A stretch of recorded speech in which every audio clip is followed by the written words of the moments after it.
Les cartels de la drogue font mal aux Américains et à notre mode de vie. Leurs produits illicites destinés aux États-Unis détruisent les familles américaines. Les équipes de la garde côtière ont intercepté 900 000 kilos de cocaïne d'une valeur de 26 milliards de dollars. Au cœur de la mission antidrogue de la garde côtière se trouve l'équipe tactique d'application de la loi, qu'on appelle aussi l'équipe TACLET. On est là tous les jours et on fait 300 interceptions par année pour arrêter les criminels. On travaille avec les officiers Bash et Romo, qui sont deux opérateurs tactiques très expérimentés. Je travaille pour la garde côtière depuis la fin de mes études secondaires. Quand j'ai été engagé par la garde côtière, j'avais 20 ans. On leur donne un entraînement intense. Il faut être fort, rapide et déterminé. Romo et Bash ont été déployés sur le garde-côte américain Monroe. Sur ce navire de classe Legend de 127 mètres, un équipage de 148 personnes travaille aux côtés des membres de l'équipe TACLET. Leur mission? Empêcher la drogue d'atteindre la frontière américaine. On sort d'un briefing. Il y aurait 2 pangas non identifiés. On va maintenant observer ça à partir d'un petit UAS. Le petit UAS est important parce que ça limite l'utilisation d'un aéronef et de son équipage. Ça nous permet d'avoir notre petit avion de patrouille maritime qu'on appelle PATMAR sur le navire. Le drone du petit UAS repère le bateau des suspects, puis il transmet des vidéos et sa position géographique en temps réel au Monroe. C'était l'après-midi. On a vu 5 personnes à bord et on a présumé qu'il y avait quelque chose sur le bateau. Est-ce que c'était des déchets, des sacs en nylon remplis de cocaïne ou des barils de pétrole? Aucune idée.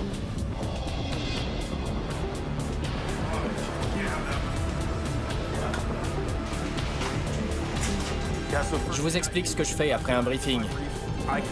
D'abord, je descends pour rassembler mon équipement personnel, puis je fais ce qu'on appelle une vérification avant la mission. Je vérifie tout mon équipement sur moi. Puis Danny m'inspecte pour qu'on soit sûr que je porte tous mes effets correctement et que je n'ai rien oublié. Ensuite, je révise mon ensemble d'officiers d'arraisonnement et je m'assure de tout avoir pour la mission. On va procéder à l'interception d'un bateau sur lequel on suspecte de la contrebande de drogue.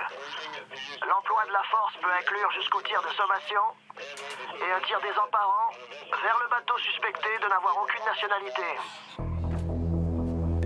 Ça prend des membres d'équipage avec des fonctions spécifiques pour être sûr que le bateau appareille de façon sécuritaire et efficace. Le capitaine va diriger les opérations de vol telles qu'annoncées. Sans les 130 personnes à bord, je ne pourrais rien faire.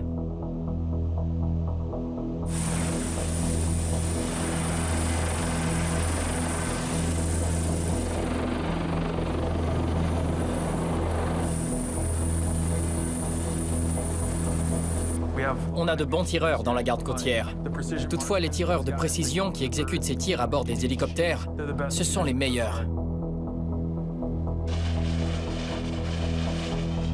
Pendant que le drone, le petit UAS, suit le bateau suspect, l'équipage du Monroe et les membres du TACLET sautent dans l'action.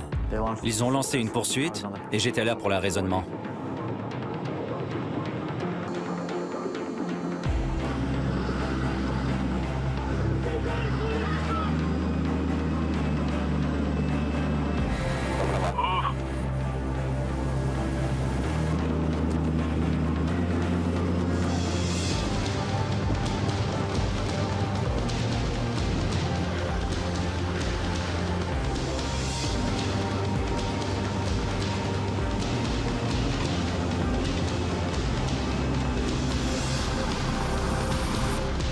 L'hélicoptère a rattrapé le bateau, alors que nous, on était à moins de 4000 nautiques de lui. Petron nous a averti qu'il allait tirer parce que le bateau ne s'arrêtait pas. Il y a donc eu des tirs de sommation. Il ne collabore pas, tir de sommation. D'accord. Tir exécuté. Indiquez-nous la position.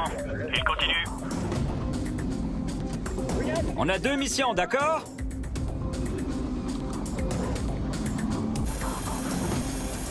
C'était plus dur que d'habitude pour le tireur de trouver le bon angle de tir, parce que le bateau avançait vite et il se déplaçait de façon déroutante. Se sentant dominé, le conducteur du bateau adopte une conduite agressive et des changements de direction brusques pour éviter d'être capturé. C'est une tactique futile et dangereuse. Les trafiquants ont effectué un virage très serré et l'un des hommes est passé par-dessus bord. Ils étaient au milieu de l'océan quand il a été éjecté du bateau.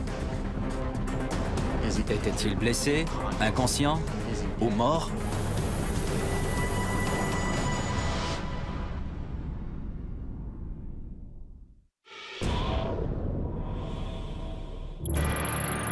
Marathon, en Floride, se situe dans les Keys. Cette petite communauté est entourée d'eau. Prêt? Vous allez devoir contourner les Keys. La ville de Marathon est au centre des Keys, entre Key Largo et Key West. Ce n'est pas qu'un lieu de passage pour la plupart des gens. On traite toutes sortes de situations. Des personnes échouées sur une île, des bateaux qui coulent, puis des cas de drogue et de migrants. On a une myriade de cas. On ne sait jamais ce qui va se passer quand on est au travail.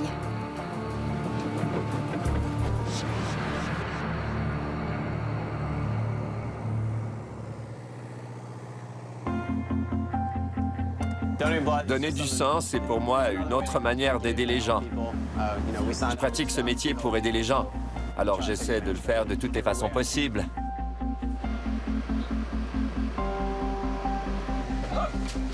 Bien, merci. Je transmets le signalement. Terminé. Ici, la garde côtière de Key West. On nous a signalé une zone de débris. Ces objets seraient reliés à un aéronef qui aurait quitté l'aéroport de Marathon ce matin à 6h30. On vous demande donc de vous diriger vers la position des débris. Terminé. Bien reçu, on y va. Pendant que l'équipage de Marathon se dirige rapidement vers les décombres, elle reçoit un autre rapport. Un plaisancier a trouvé un objet dans l'eau. 020, on est environ à 20 minutes de l'épave du possible aéronef. Terminé. On nous a signalé qu'il y avait des débris et ceux-ci étaient possiblement ceux d'un avion. Un sac avait été récupéré par un bon samaritain du secteur. Une aile haute, un avion monomoteur. Dès qu'on nous a signalé la découverte du sac, on a rapidement pris nos armes et notre équipement, puis on a sauté dans le bateau. On sait que les écrasements d'avions laissent peu de chances de survie aux gens. Parfois, les gens sont blessés, mais ils s'accrochent à ce qu'il leur reste de vie. Plus vite on peut arriver, et plus on a de chances de sauver quelqu'un.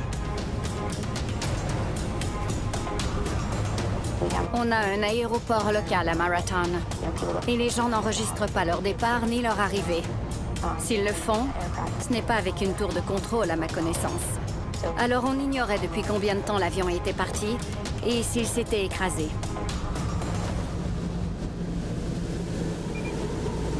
On arrive! OK. On a votre position grâce au GPS. Je l'ai sur votre radio. C'est noté.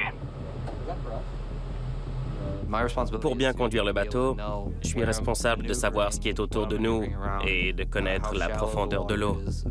On ne voudrait pas que le bateau se trouve dans une eau peu profonde et qu'il reste pris. On a été chanceux que de bons samaritains nous aient signalé l'emplacement des débris pour que les recherches évoluent. Il y a un objet là-bas. Oui.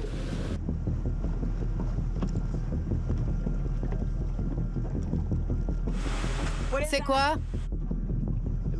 On dirait une planche. Un morceau de bois.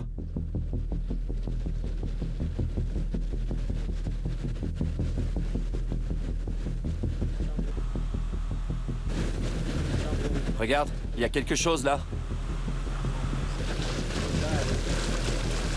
C'est quoi? On dirait une radio. On a commencé à avoir des sièges et différentes pièces d'avion. Alors on a réalisé qu'il s'agissait sans doute d'un écrasement plus que d'un atterrissage d'urgence.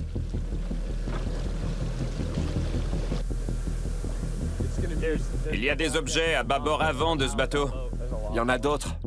S'ils étaient encore en vie, ils seraient à la surface de l'eau accrochés à un débris. Station 1-7, on est à l'endroit où il y a des débris. Position 2444,23 nord. Tu vois c'est où? 010 ouest, terminé. C'était près de la côte et là, c'est peu profond. Notre bateau s'enfonce d'1 mètre dans l'eau, alors on avait peu de marge pour se déplacer. En plus, les avions sont un peu plus gros, donc s'il avait dépassé de la surface et qu'on avait foncé dedans, ça nous aurait causé d'autres problèmes et ça aurait été encore plus dur d'accomplir notre mission. Va les voir. On va là? Non, là. Au bateau? Ouais. Il regarde quelque chose dans l'eau. On dirait de l'isolant. Bonjour. Bonjour, vous allez bien? Je ne trouve pas le fuselage, mais je sais qu'il y a quelque chose ici. Ouais. Aucun doute. Elle a trouvé des documents, elle connaît ces gens. Oui.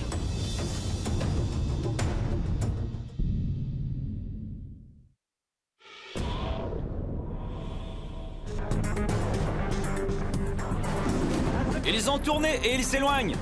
Dans les eaux internationales, l'équipage du garde-côte Monroe ainsi que l'équipe Tacklet sont à la poursuite de personnes qui suspectent de trafic de drogue.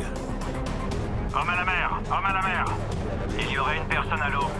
Je vérifie. Les trafiquants ont effectué un virage très serré. Cette manœuvre agressive a causé l'éjection d'un suspect dans l'eau. Un homme à la mer! Un homme à la mer! À vous!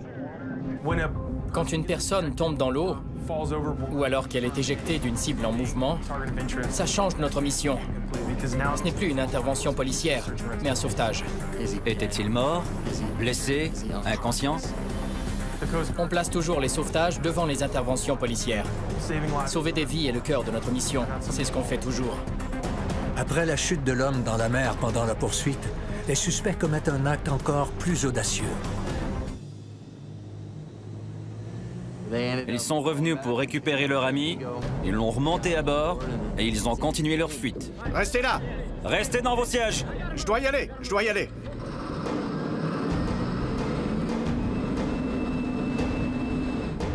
Pendant que les suspects s'enfuient avec tout le monde à bord, l'hélicoptère de poursuite marque l'emplacement de la marchandise de contrebande laissée dans l'eau. Confirmé! Les 5 suspects sont à bord de la cible d'intérêt. Terminé.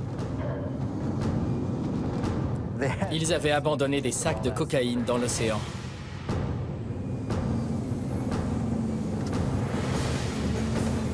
Ils ont peut-être jeté des filets de pêche! À vérifier. On va le savoir. Pendant que l'hélicoptère continue sa poursuite, l'équipe Tacklet confisque les preuves. Ces hommes ne collaborent pas du tout. Gardez ça en tête, d'accord? J'y vais.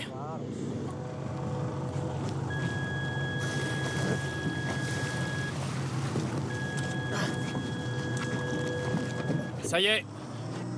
Allez, on y va.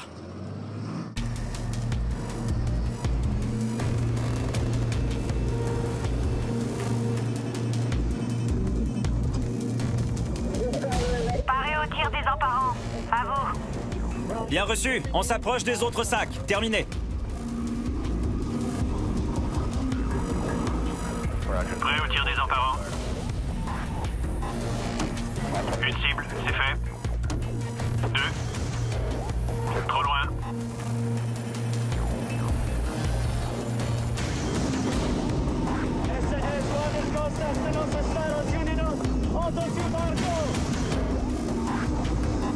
Ils continuent de fuir! Ils ne voulaient pas s'arrêter ni se faire capturer. Le tireur nous a toutefois signalé qu'il n'avait atteint qu'un des moteurs, mais qu'il ne pouvait plus tirer à cause de la trajectoire du bateau qui était trop imprévisible. C'était trop dangereux. Notre équipe du bateau de poursuite a pris la relève.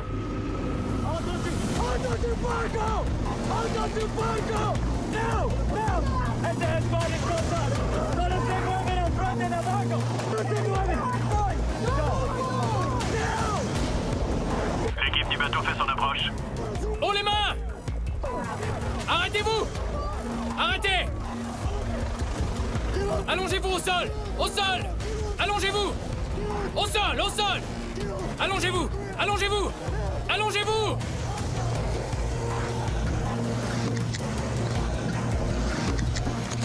Montrez-moi vos mains! Montrez-moi vos mains! Tournez-vous! Montrez-moi vos mains! Allez au fond! Allez, plus vite! Allez, bouge! Tourne-toi! Je m'en fous! Tourne-toi! Marlos arriva! Marlos arriva!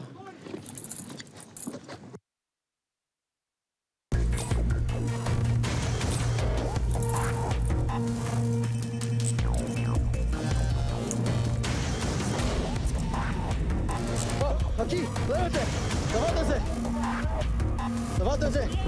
Un homme avait un doigt qui saignait. Il avait l'air d'être sous le choc de sa chute dans l'eau.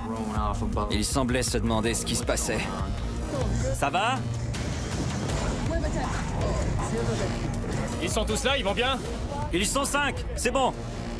Qui est tombé dans l'eau? Agua. Qui est passé par-dessus bord? Ça va? Bien? Tu es tombé dans Agua? Ça va? Tu vas bien? Toi, ça va? L'analyse est complète. L'homme qui est tombé est épuisé, mais tout le monde va bien. Selon notre enquête, il y avait d'autres sacs de cocaïne sur leur bateau. Ils le savaient, mais ne voulaient rien avouer. Assis ou ça va? Assis. Assis? Oui, c'est bon.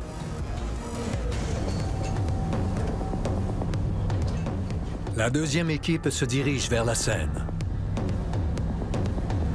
Ils ont jeté quelque chose par-dessus bord pendant la poursuite. Notre mission à ce moment-là, c'était de trouver le plus de preuves possible.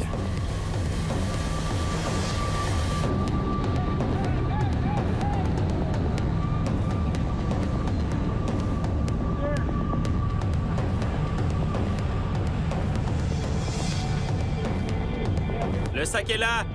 OK. La drogue de contrebande est emballée en forme de briques d'1 kilogramme.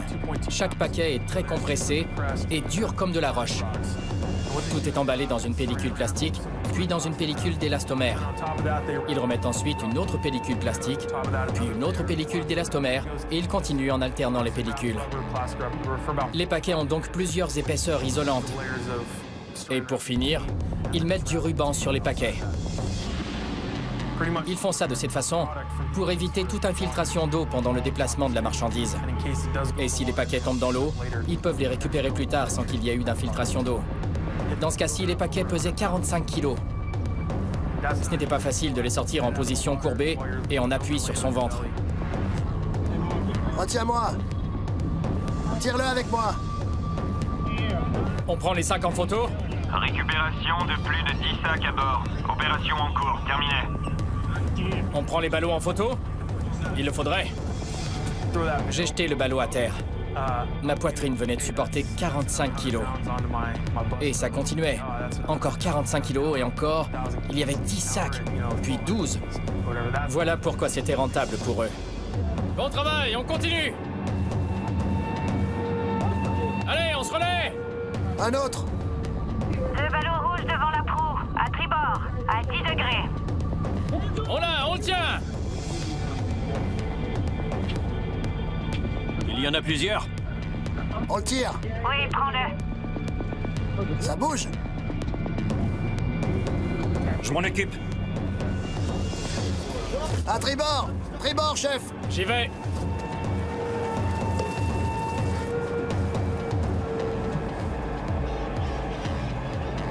Il faut ensuite faire un test pour savoir si la marchandise est réellement une drogue illicite.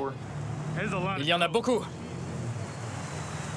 Ces paquets-là pèsent probablement plus de 45 kilos. Sûrement. Il faut prendre des photos. Laisse-moi l'ouvrir avant. Au même endroit. D'accord. Tu fais 2 trous? On teste un échantillon en se servant d'une trousse d'identification des stupéfiants. On mélange un échantillon à un produit chimique et à son contact, il change de couleur, ce qui révèle le type de drogue dont il s'agit. Le test confirme qu'il s'agit de cocaïne. 2 échantillons sont positifs. 2 tests positifs sur le Biggie. Ici, Biggie. On a 2 tests positifs. Terminé. La boue est remontée? Ouais, c'est bon. Bien. Dirigeons-nous vers Tupac.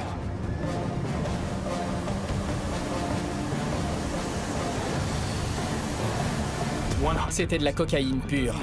Il n'y a pas plus pur que ce qu'on avait. Si ça avait touché le sol des États-Unis, il l'aurait coupé 15, 20 ou peut-être même 30 fois.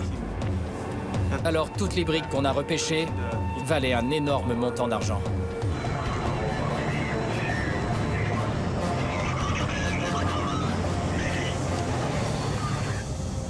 C'était une poursuite de l'enfer!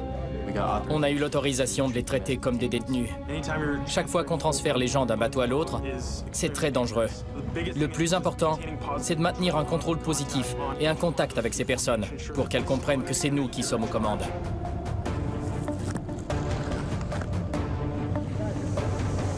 Merci, Gurley! Lance-le ici. Voilà!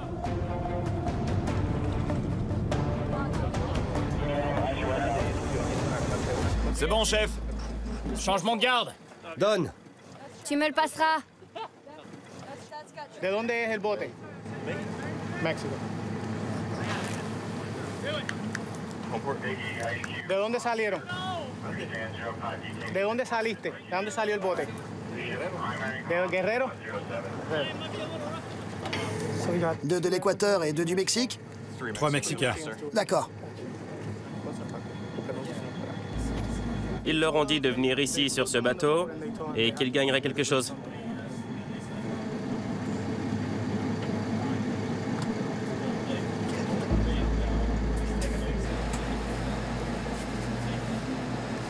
On ne laissera pas de traces. J'enlève les piles pour qu'on ne soit pas repéré à cause des GPS.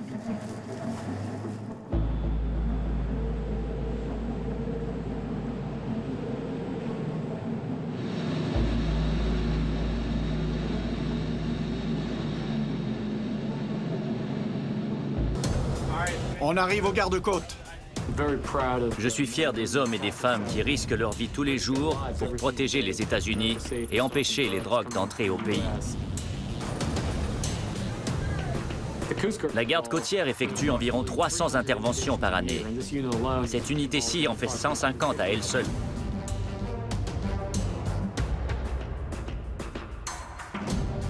On est de retour au garde-côte Monroe pour y laisser les détenus, soit les 5 personnes qui étaient à bord du bateau. Et on a transféré les sacs de drogue qu'on a retirés de l'eau.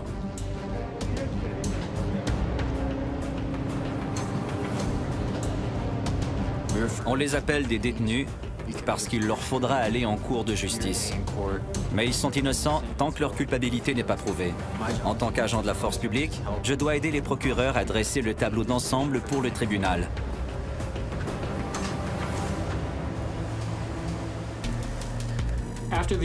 Dès que le bateau atteint la frontière des États-Unis, ils vont rendre la drogue, les preuves et les détenus aux autorités fédérales pour procéder à la poursuite judiciaire. Dans la rue, cette cocaïne vaut plus de 15 millions de dollars. Elle est maintenant un élément de preuve dans cette affaire contre les détenus.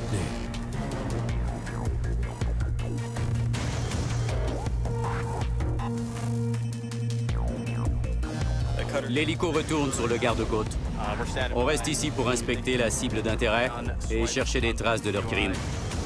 Ça va nous aider à obtenir un doute raisonnable et d'autres preuves à bord de la cible d'intérêt. Dès qu'on aura placé tout ça à bord de notre bateau, on va rentrer à la base pour remettre ce qu'on a trouvé. Les traces vont être analysées pour confirmer la présence de cocaïne sur le bateau des suspects.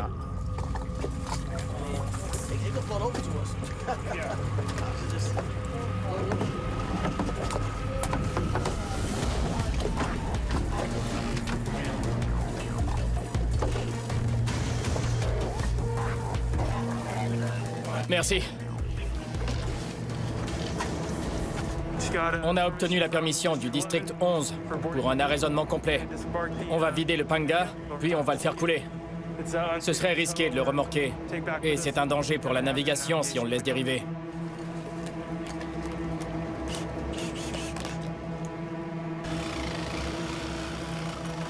Imaginez que vous êtes un policier et que vous êtes à bord de votre autopatrouille. Pour nous, l'autopatrouille, c'est le garde-côte. Mais dans notre cas, on est responsable d'un territoire qui va des Grands Lacs jusqu'à Miami en Floride. C'est notre réalité. On peut être à 1300 km d'un cas, ou 1500 ou même 1700 km, et on doit s'y rendre vite. C'est la meilleure image que j'ai trouvée pour donner une idée aux gens de l'étendue de l'océan qu'on doit traverser et de l'envergure de ce qu'on fait. Et ça rend notre métier difficile, parce que chaque fois, c'est comme si on tentait de trouver une aiguille dans une botte de foin. C'est vraiment ce que c'est.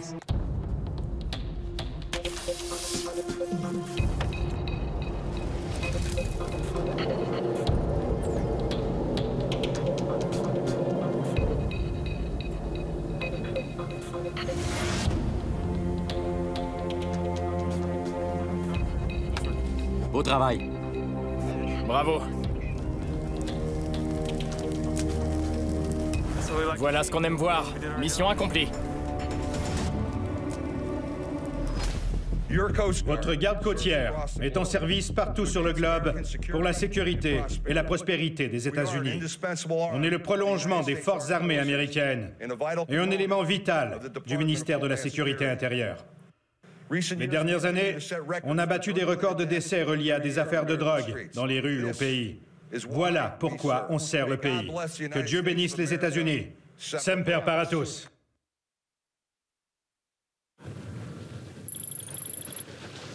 Un objet flotte. Est-ce une chose qu'on recherche? Ouais, on dirait une radio. On a commencé à avoir des sièges et différentes pièces d'avion. Alors on a réalisé qu'il s'agissait sans doute d'un écrasement plus que d'un atterrissage d'urgence ou d'une autre manœuvre.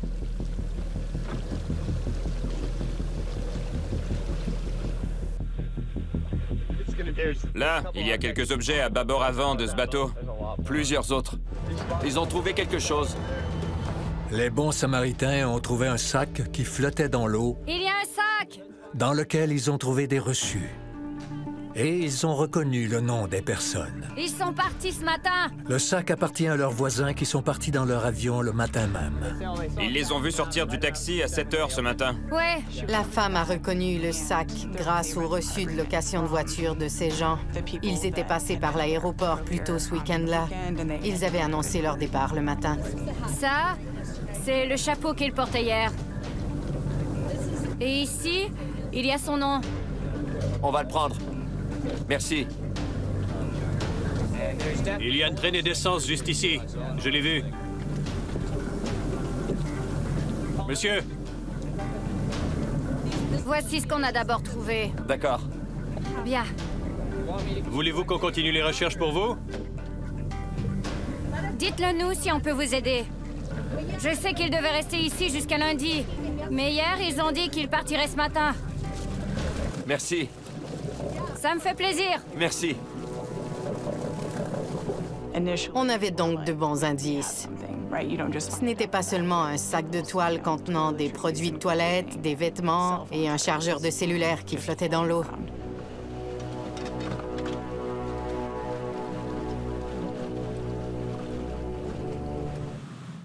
On avait 2 pièces d'une affaire potentiellement majeure. J'ai essayé de déduire ce que ça pouvait être. Les bouées sont à l'eau. À Marathon, on n'a pas de gros aéroport commercial. Et il n'était pas loin de la Seine. On pourrait trouver la vérité reliée à cette affaire. Selon l'endroit où on était, ils avaient peut-être eu la chance de sortir et de nager jusqu'à un rivage quelque part. Chase, Ouais? vois-tu la ligne faite par les débris à droite? Vers le nord? L'équipe de sauvetage considère toutes les possibilités. Les gens peuvent survivre sous l'eau pendant un certain temps. Est-ce qu'il nous faudrait plonger dans cette eau peu profonde ou chercher sur Terre? Est-ce que ces gens avaient abouti sur une autre île des Keys? Est-ce qu'ils tentaient de joindre la garde côtière pour signaler leur emplacement? On espère toujours que ce soit ça. C'est un Cessna 210. Alors, c'est un avion très performant avec un atterrisseur escamotable et un seul moteur. Il peut contenir de 4 à 6 places selon sa configuration et il a un gros réservoir d'essence. L'homme a dit avoir vu une traînée d'essence. Je me demande si ça s'est dissipé et si l'avion est tombé vers 7h30 ce matin. Le même bateau revient. Ouais. Éloignez-vous! Ok. On essaie de calculer la force du courant de l'eau. La position? 40 secondes. Le couple a signalé une traînée d'essence dans l'eau. On va vérifier. Quelqu'un peut aller regarder dans l'eau à l'avant pour éviter qu'on heurte l'avion? La base de Marathon, m'entendez-vous?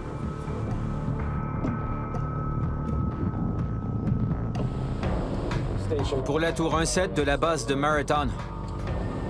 Quelqu'un nous a aidé à localiser l'emplacement de l'avion. On continue maintenant l'enquête. Notre position 2444,2 et 38103,7. Terminé. On a cherché des indices dans le secteur. Ça pourrait nous indiquer où ils auraient pu dériver. Ce n'est pas du bois. L'avion ne va pas se déplacer dans l'eau. Par contre, l'eau est miroitante, vue de la proue. Ils nous appellent avec leur sifflet. Ouais, je voudrais bien aller voir ça. On espère toujours que les gens recherchés soient encore en vie.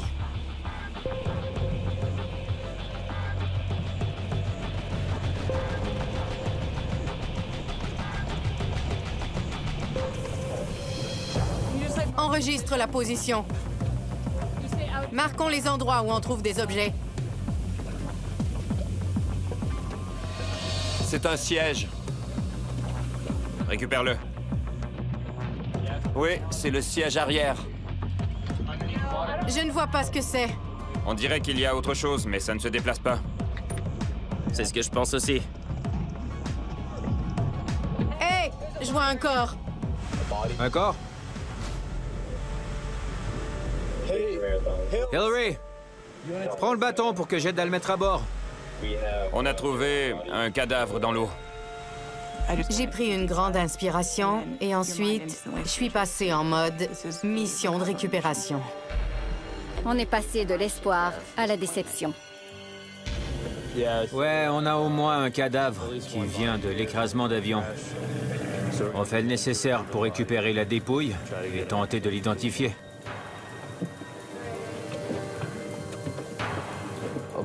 Dès qu'on a vu le cadavre, on s'est aussitôt mis en mode de récupération. Il fallait tenter de sauver ce qu'il restait du corps. Il y avait des requins dans l'eau, et on sait qu'ils attaquent toujours les cadavres.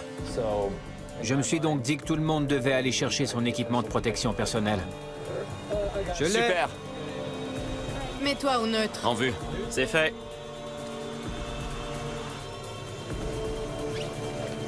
On va ouvrir le sac mortuaire. L'état de son corps était vraiment horrible. On le retient ici jusqu'à ce qu'on ait le sac. Je n'avais jamais vu ça. On a décidé d'utiliser une corde. On a fait un lasso pour pouvoir monter le cadavre à bord. On veut faire en sorte que le défunt ait le plus de dignité et de respect possible. On les manipule avec délicatesse et de façon respectueuse. Aucun entraînement ne nous prépare à récupérer une dépouille, mais on est entraîné pour exécuter ce qu'il faut en temps et lieu. La profondeur de l'eau était plus ou moins d'1,80 m à 2,5 m. Si on considère le poids de l'avion et sa vitesse quand il a plongé dans l'eau et potentiellement frappé le fond, on peut déduire que l'impact a été des plus directs. Il y en a un autre là. Un deuxième corps? Oui. On en a deux. Oui. À ce moment-là, la lueur d'espoir qu'on avait s'est complètement éteinte. On savait qu'il y avait 2 personnes à bord de l'avion. On venait d'en trouver une et la deuxième était un peu plus loin, devant la proue du bateau. 1, 2, Tire. 3.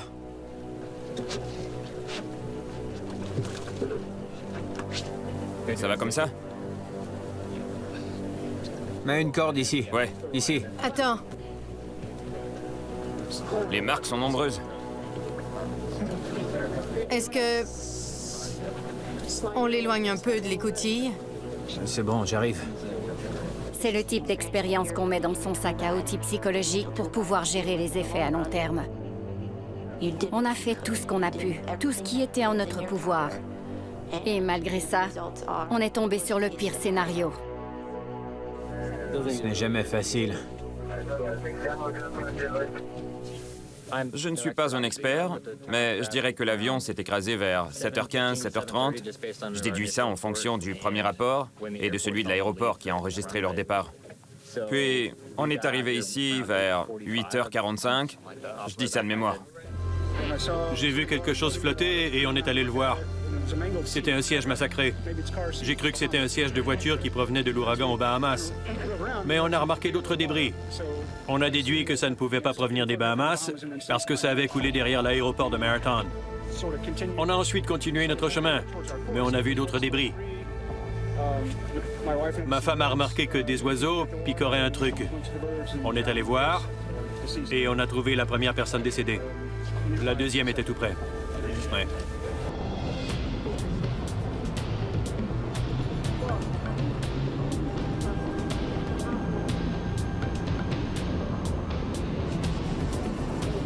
Quand on s'engage dans la garde côtière, la description de l'emploi ne spécifie pas qu'on doit récupérer des dépouilles. Personne n'en parle, c'est tabou. Ça existe, mais ce n'est pas dit. On souhaite ne jamais vivre ça. Il y a sûrement un retraité de la garde côtière qui a été assez chanceux pour ne pas avoir eu à le faire. Ça ne s'intègre jamais instantanément. Au départ, il y a toujours une espèce de déni de ce qui est arrivé. On se demande les uns les autres, « Tu vas bien? Et toi, ça va? » Quand tout le monde est prêt, on peut passer à l'action.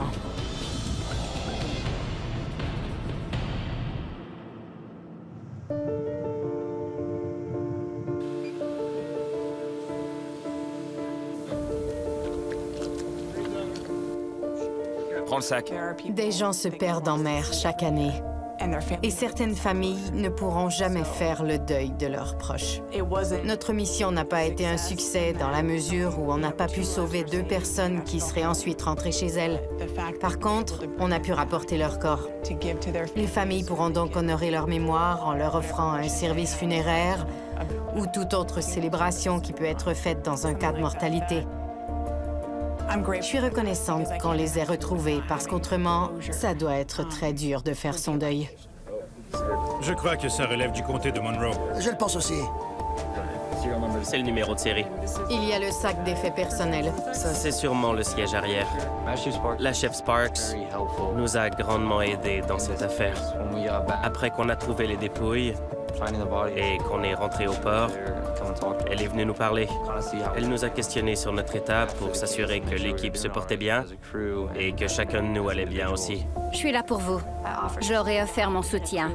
Il y avait une équipe prête à les remplacer pour qu'on puisse continuer d'assurer notre fonction de garde côtière. Mais ils ne voulaient pas. Ils voulaient continuer de faire le travail pour lequel ils sont payés. Et ça, en tant que premier répondant, c'est ce que ça prend. On doit être solidement dévoués.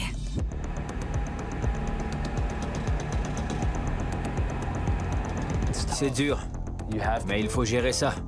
Si on n'est pas prêt à voir le pire, on ne pourra jamais donner notre pleine mesure.